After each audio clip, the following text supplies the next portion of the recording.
All right. What's up, everybody? How you all doing today? Jay here again with another coffee Q&A. It's 10 a.m. What is it? Tuesday, September 19th. And I've got a cold. It's gotten cold here in Baltimore. And it's a bit chilly and not the sniffles. So how y'all doing this morning? Everything good? Today we've got this coffee that a friend of mine, Mutty, who is a buddy of ours, he was like, hey, he really is into coffee, and he's like, hey man, I want you to try this coffee that I got. Um, He was in Israel not too long ago, bought some of this coffee, really loved it. Then he had a friend that was going back to Israel for a bit, and he asked her to bring some back. And so that's what we have here today. We've got this coffee. It's called the Golden Black. Oh, let me turn this up a little bit more. There we go, better. It's called the Golden Black. And this comes from a place called JerusalemCoffeeMarket.com. And the interesting thing, even though it's called, that's their URL, they're actually called Shuk Cafe, SHUK Cafe. They're in Jerusalem. They make coffee. They roast on it. Looks like what it to be a 15-kilo Probat. Really nice roaster. And yeah, I thought we'd check it out. So obviously, this is going to be a kosher coffee. So if you're interested in kosher stuff, this is going to be what it's all about. Yeah, that's a little better. And what does it say here? It says we got baker's chocolate red honey. Now I can't read Hebrew, so if you can, let me know what it says, because it might be telling me that I'm a fool. You are a fool. And then of course here is a little bit more in Hebrew. It's all about, I'm sure, their story, their journey. And if you go to their website, they've got a real interest with lots of coffees. Like these guys have a lot of coffees. They have stuff that they've designated as single origin. They've got blends, they've got flavors, they've got all kinds of stuff. But today we got the Golden Black. The Golden Black is supposed to give us notes of baker's chocolate and red honey. I've got the link in the description to the coffee. And yeah, so here it says roasted in Jerusalem. What's up, Mom? How are you, man? Good to see you. And it's all sealed up. So I got the sniffles. Terrible. Let's open the bag.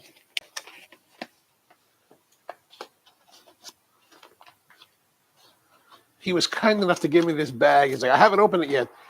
He's like, so try some, enjoy it, and then give it back to me. I was like, no problem, man. I'll get back to you. Happy to give it back to you, totally. Okay, so there's a punch of aromatics coming out. Ooh, interesting. Let's pour out this coffee here. So there's no roast date printed on it that I can tell. Whoops. Not that I'm aware of.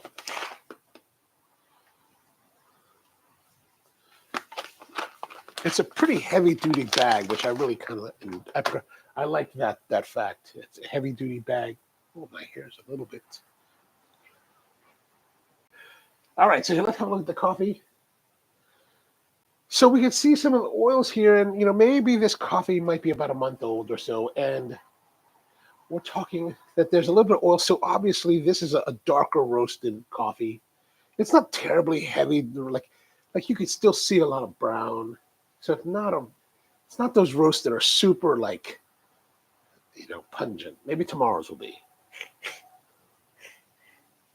But I'm still getting enough toasted notes. It's definitely on the darker side. Ooh. Let's give it a try. All right, so what we're going to do today. Had enough of that V60 after over a week of brewing at that. V60's out of here, man. We're going back to my trusted Bonavita. And what do I like about this? It's basically an immersion brewer. Put the filter in, put the coffee in, put the water, walk away. Walk away, go do something else. When I'm at home, I like to finish my breakfast, like cooking. If I'm cooking breakfast, or just to chill and hang out, go watch, a little more Facebook or YouTube. All right, so there it is. We got this. It's got a little valve at the bottom. Let's do it this way. There's a valve here, right, that opens. It's a little silicone valve. There it is again. And it's really easy to use. We're just going to put that on a scale. And we're just going to take... No, we can't do that yet. What am I saying? What am I saying? What we need to do first is to get our... Whoops. Measurement. Of course, we're going to weigh 24 grams.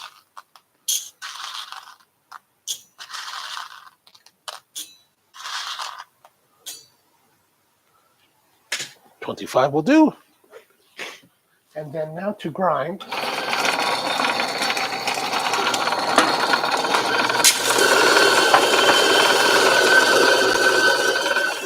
Now, I tend to stick my fingers in the hopper because sometimes not all the beans go down.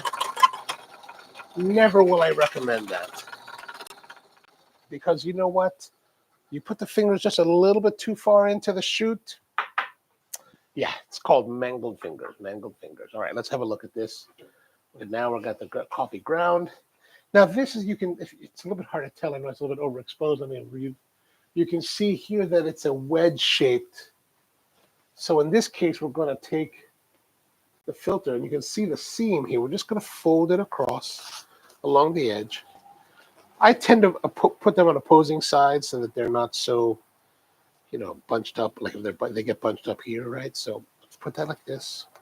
Put that like this. And oh, George Brighton was with us. What's going on, George? Maybe good for espresso, but less for... No, you know, I think that this particular one, the golden black, I think is designed to be a pour over or brewed coffee rather than an espresso. So that's really what we're going to do with this. Yeah, I don't know. That's at least a thought. Right, so let's get our coffee. Oops. Right, let me boost that back up here so you can see again. We're going to level it out. Now, in this particular case, because we are going a full immersion, I tend to count downwards. Like when we're doing like manual brewing, I count upwards so that I can see how long does it take to finish. In this particular case, we're just going to let it steep for a certain amount of time, a total of 3 minutes, and then we're going to open up the valve and let the water fall, or the coffee fall into the vessel. And we presume that's going to take 30 to 45 seconds. I tend not to time it, but you can go count up.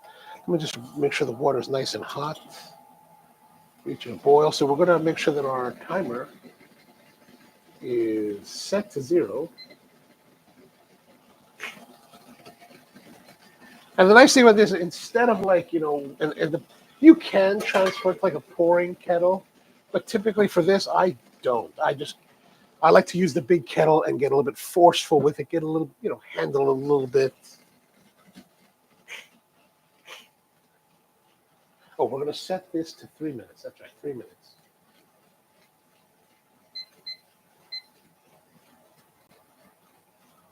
All right, coffee's nice and hot. Water's nice and hot. Our big kettle ready to go. Let's go down on it, and we're going to start the timer now.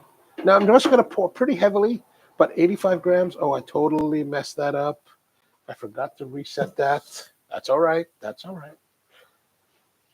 There's only so much volume this will hold, so, you know. Ooh.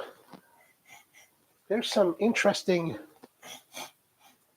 roasty dark chocolate notes coming off of that, the fragrance or the aromatics. All right, so let's pour some more. We got about 30 seconds in. Now I'm really just going to punch down all of that floating coffee. That should give us the amount that we want.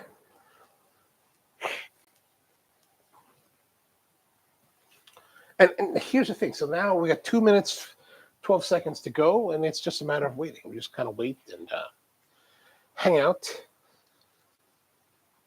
So typically now I'm going to go to like if I'm here at the roastery, like over the weekend when I was brewing this stuff up, you know, we went to, I roasted some of I brewed some of the coffees from the fresh coffee, you know, doing the V60. So you got to sit there, which I get a bit impatient. I'm impatient for that stuff.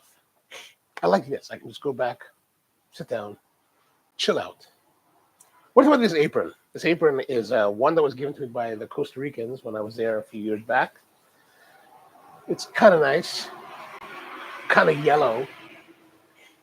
The weird thing about this one, this is one of those aprons where like there's basically like a tunneling of the fabric right here, and then all this string is run through the entire thing instead of like the other ones that I have. They're sewn in here, and so you can just tie them, and then this adjusts separately. But this one, I don't know. So that means it always kind of moves. I don't really like this style of apron, that style of like strapping. I like it when it's more set. And actually, I'm more of a fan of bistro style aprons. Like for the staff for our Spro, we actually issued these custom made bistro aprons. The ones that don't have this bib part. I probably should be. Considering my physique, I probably should go with this style of apron because it's maybe more slendering instead of the bistro apron that'll tuck underneath the tummy. George says, I was only commenting. Oh, God, sorry. Excuse me. Goodness. Let's go look at that.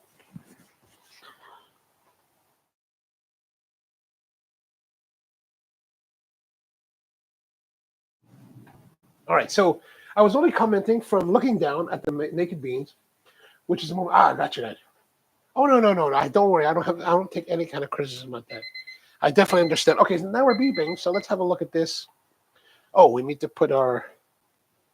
And then I'm going to open the valve. See, I can't really see that, but now we get to watch it fall. Oh, George does like the apron. Well, thanks, man. I appreciate that. I always worry that like bright colors will make you kind of. All right, so as you can see, it falls pretty quickly. When you've got the right grind setting, it will fall relatively quickly. Actually, I don't really have the right grind setting, I don't think. I still have yesterday's grind setting set in, so we may get some over-extracted notes. Normally, I want to have a coarser grind. But as you can see, this is definitely on the darker side, right? Like this is definitely a darker roasted coffee. You can see that from just the color of the grounds. Normally, like at Spro, we don't really roast. We only roast like one or two coffees to this degree. I think it is pretty heavily roasted. All right, that's pretty much done. All right, let's look at that. So this is the Golden Black from Shuk Cafe in Jerusalem. Let's go in here. This elixir.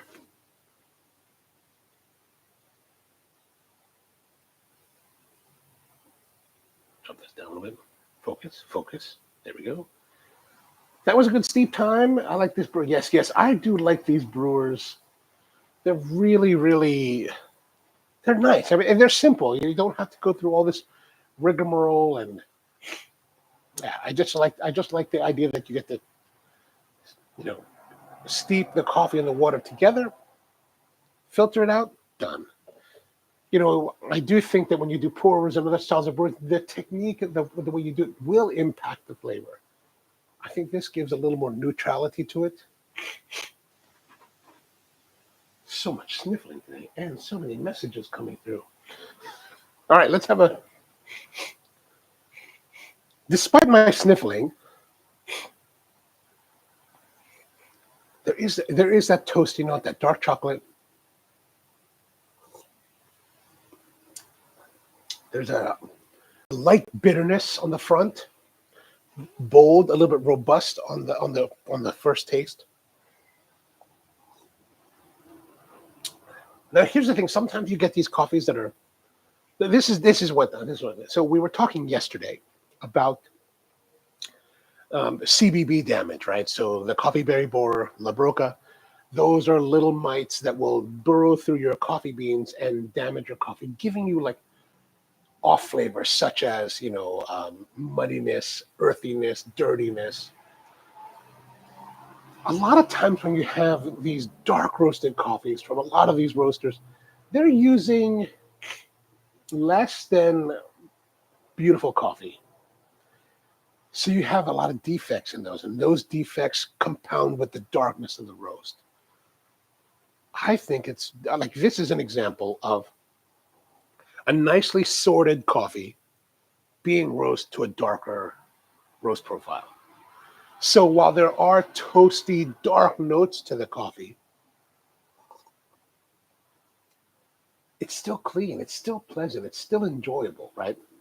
Like a lot of times you'll drink coffee at like, I don't know, like the diners, right? The diners are notorious for this. Like sometimes they'll be darker roasted, sometimes they'll be medium roasted, but they're always dirty because the quality of the coffee is so challenged. This is actually surprisingly nice quality coffee. Like when I was looking at the beans, there's always the worry like, oh, it's darker roasted, so it's going to be a certain way. And that certain way is we've been programmed, or we by our experience over the years going to places where dark roasted coffee typically is made with lower quality beans. This does not taste like lower quality bean. This is actually quite a nice bean. And that's one thing when we started doing darker roast at Sprone. Some of my friends were like, well, what kind of coffee is it? I said, we use the coffee we normally buy. Well, why do you spend so much money on that coffee? And it's like, you're just going to roast it dark. It's like, well, because the flavor will still show through no matter how dark I roast the coffee. Like I can certainly roast the coffee, or anyone can roast the coffee to the point where you get a lot of charring in it and get a lot of nuance. That's a lot of the nuance is lost. But if the quality is there, that still will remain. It's just like decaf. People are like, oh, decaf, why would you spend all this money on decaf? And why do you give it a lot of effort trying to find nice quality decaf? Nobody cares. It's like, but here's the reality. Is that the decaf guys, the psychos that drink decaf, right? Why do they drink decaf? Because they want the caffeine? No, they don't want the caffeine. They drink decaf because they like the flavor of coffee. All the more reason we should be finding nice quality coffee to decaffeinate for those guys that want to come and have that. Because they're really the crazy people. Actually, this is quite a pleasant coffee. Like it's got part of this is going to be because I've got the sniffles today, so my senses are dulled. But I do get the dark chocolate notes. I get some of the roastiness, but it's not like offensive. It's not harsh. It's not. There's a little bit of bitterness, but it's very pleasant. There's even a slight sweetness underneath it. I'm pleasantly surprised, pleasantly enjoying it. And I didn't prepare any concha for today, so I'm kind of disappointed. This little bit of a darkerness would have been great for the concha.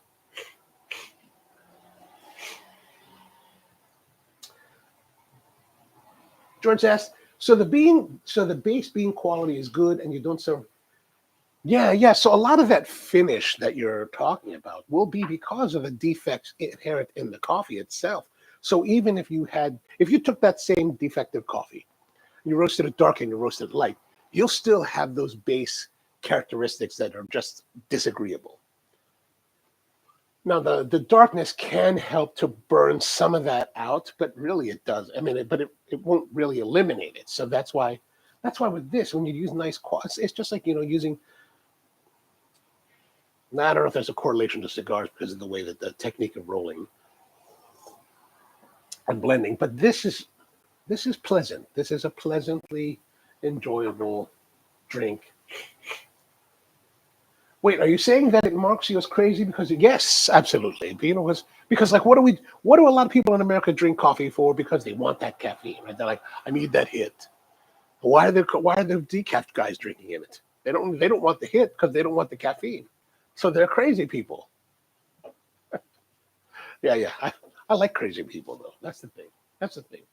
All right, Dan, what's going on, Dan? How are you? I have yet to find a decaf I enjoy. I'd like to find one for evenings. It does sound crazy. It does sound, and actually, even as a coffee buyer, it's difficult to find nice quality decaf. So let's say whether you're talking methylene chloride or you're talking Mount Swiss water, Swiss water or you're talking Mexican mountain water processing, the economics are the same, meaning that like in order for you to make it effective, you really have to decaffeinate a container load at a time, and a container load of coffee is about 36 to 40,000 pounds. And if you want to take nice, higher quality coffee and decaffeinate it, that's a big commitment, and it does increase the price of the coffee by probably $1. And so you're taking $6 coffee, you're decaffeinating it, and then now you got to charge $7. American buyers don't want to pay $7 for decaf because they don't see the value in it, right? They don't see the value in high quality, higher price decaf because nobody respects it, right? I don't even know if the drinkers respect it as much as they should, you know. And so like it's only while we buy at Spro nice quality decaf, but we're also limited by what's available to us, right?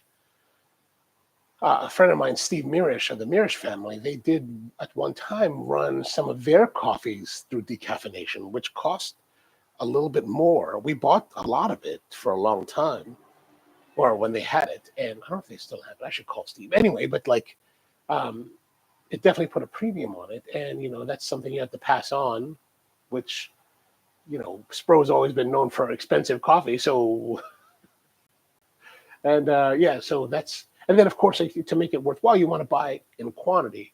And then decaffeination is a very destructive process to the bean, and it tends to exacerbate the rate of decline of that bean. So basically what happens, whether you're using, almost regardless of the process, and this is my limited understanding, right? Almost regardless of the process, whether you're using a methylene chloride, Swiss water, or mountain water, you're basically taking that green coffee, you're putting it in the water bath or in the methylene chloride. And what that, I understand water process better than methylene chloride. But basically, let's say the water process, you put it in this warm water, hot water, the green beans, and you basically are extracting everything out of it, right? Just as we're doing with roasted coffee, you're extracting it out. You're taking out, you're extracting this heavy liquid, which has all the flavor and all the caffeine. And then through the processing of that heavy water, they then separate the caffeine from the water, about 99.9%, and keep the heavy water that is filled with the flavor. So they take out the caffeine and do whatever they want, sell it, and then they take the flavor-laden water and they soak it back into the coffee beans and dry it. So that drying of the water actually re-injects the flavor of the coffee back into the beans. And so when you look at like decaffeinated beans, they're really, really brutal looking. Like they almost look like this, right? They really kind of have this coloration that is almost brown. So it's kind of like if you're roasting so solely by color, you're like, I think it is roasted. So it's a very destructive process to the bean, and it's quite a difficult process. Now, there is another hybrid of Arabica called Laurina, Laurina, Laurina, that is bred to have low quantities of caffeine, not totally decaffeinated, but lower quantities. And, you know, there's been some success with that, some nice quality coffees of Laurina coming out, but it's still very limited growth, not necessarily on total, you know, like scale production. So that's pretty much it for the decaf. Or that you're just stupid for expecting the flavor of something that is deeming. Well, I mean, it's. I don't know. I don't think it's stupid. I think you want to go as a guest, as a customer. You want to go somewhere and be wowed, right? That's I think the deep desire within anyone, at least in myself, is that I want to go to a place and be wowed. The other side of it is though, we also tend to have this feeling of like, okay, I also want to avoid the bad. Like I don't want it to be horrible, right? But I would like to be wowed. And I think those two are always in diametric opposition because like in order to be wowed, you have to be willing to be adventurous. But being adventurous also can mean that you're just going to run into like just terrible experiences. So I think there's a bit of both in that.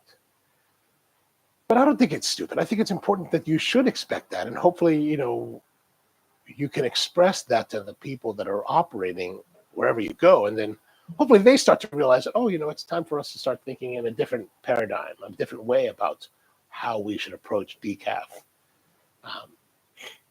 Because the more demand there is for something, and then hopefully that demand, that willingness of demand, or that demand causes willingness to pay, would be better.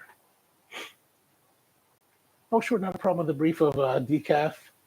Is it possible to improve the flavor of decaf? Yeah, I think you can highlight, like if you watch a lot of these other YouTubers, right? They have all these techniques for brewing that will help to accentuate sweetness or de-accentuate other things.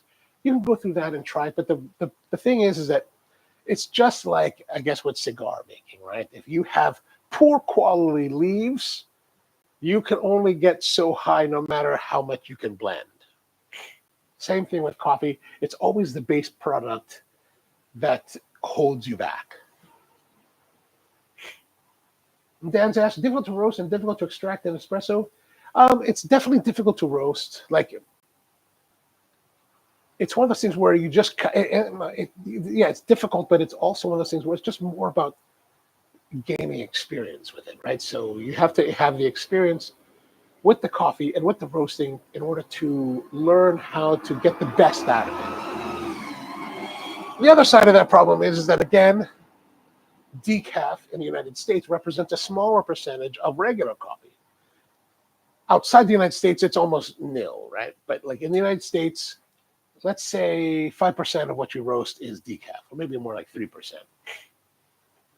That in turn goes back to the experience, right? So if you're only roasting, if only 3% of your coffees that you're roasting are decaf, then you have that much less experience with the roasting decaf to really get it, to really learn how to work it to perfection. So it just takes longer, right? Not that it's impossible, it just takes longer. It's just like the home brewer, the home espresso enthusiast, it takes them comparatively longer time to master espresso making or coffee brewing than it does for someone like myself or other professionals in the field, because the professional in the field is making hundreds, perhaps, of coffees a day. And just because there's just so much more exposure to that, your skills develop faster in that respect. Same thing with the roasting of the coffee. George has to drop off. All right, good to see you, man. Good to see you. Have a good one. See you on Thursday. And Dan says that my experience has been the decaf is either sour or has a very distracting flavor that makes me think of celery. Oh, yeah, that's tough. I mean, I don't know how to overcome the celery aspect. I think that it's one of those, perhaps you could try, as far as your flavor, that sourness, look at for espresso, look at your parameters, right? How fast are you pulling the shot? Like, what's your shot times? What is your quantities?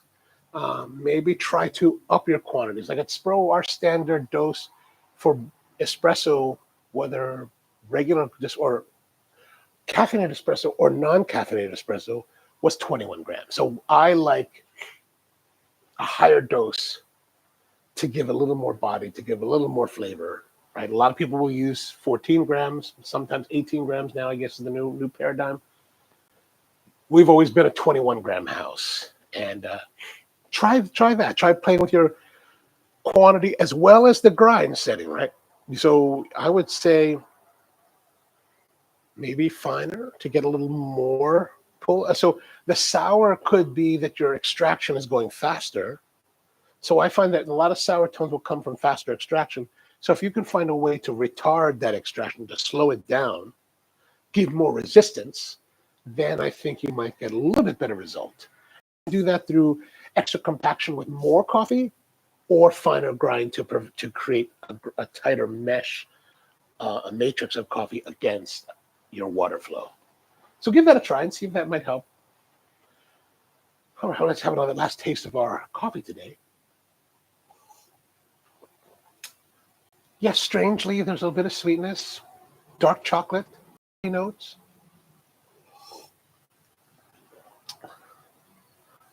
Maybe that sweetness could be red honey. It says here on the tag, red honey. Although I don't know what red honey is. Is there honey that's red? Maybe. Israel has some delectable delights that I would like to find out. After my travels to the Middle East, to Saudi and to the UAE, and discovering those foods there, I'm definitely like, very interested in visiting Israel and seeing what they have, what their culinary delights are. All right, so I guess that'll be good for today. Thank you very much. We're back again tomorrow with another coffee from Shuk Cafe. We've got their, what is it called? I don't remember. It's just out of view. I can't even see the bag.